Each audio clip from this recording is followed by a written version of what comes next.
AITA for telling my mom I don't owe it to her to put her first when she never put me first in 18 years. I, an 18-year-old male, have a very strained relationship with my mom, a 40-year-old female. I never knew who my dad was. She had no name for him or any idea who he really was. I did try to find him a few months ago with the help of some friends using Ancestry and 23andMe, but it brought no results for my dad. That's something I've moved on from since I can't do anything more. But back to my mom. She was more focused on herself and finding love than being a parent. In the time I lived with her, she had numerous live-in boyfriends, husbands, and fiancés. And she exposed me to angry children and exes who didn't like our presence in their lives. I never had a good experience with these families. Over the years, I have been punched in the face by older kids, shot with a BB gun, a dot gun, and some kind of rock gun, pushed out of a treehouse, slapped across the face, spat on, clawed at, threatened with a knife, had a door slammed on my hand, and kicked over and over again in the stomach and chest. I was also called a bastard, a retard, a freak, and bullied by some of these kids in and out of school.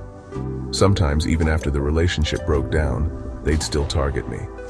I had some of the guys' exes call me a little shit and insist I wasn't allowed to sit near them or their children. My mom never cared.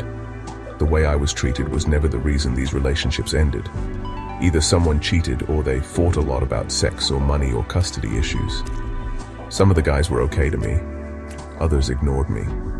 For years I still loved my mom and often thought she could do better. I'd be a shoulder for her to lean on after a breakup. Even if I was black and blue from that ex's kids, I'd be there for her. But time and time again, she overlooked how I was treated and went ahead with what she wanted. There were times I talked to her, and she didn't even bother listening. I went to stay with my best friend a few days before my 18th birthday, and I just didn't go back. Then I officially changed my address after my birthday and carried on with my life. My mom was living with her third husband at the time, but now her marriage is broken up and she wanted to move in with me.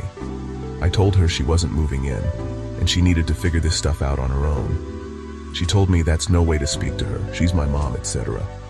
When I didn't give in, she said I owe it to her to put her first right now and take care of her because she needs it. I ended the call, and I texted her that I don't owe her that when she never put me first in 18 years.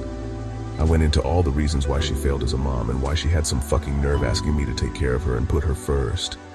She told me I had no idea what life was like for her and how hard being a single mom is, and being grateful to her for giving me life would be a start. AITA,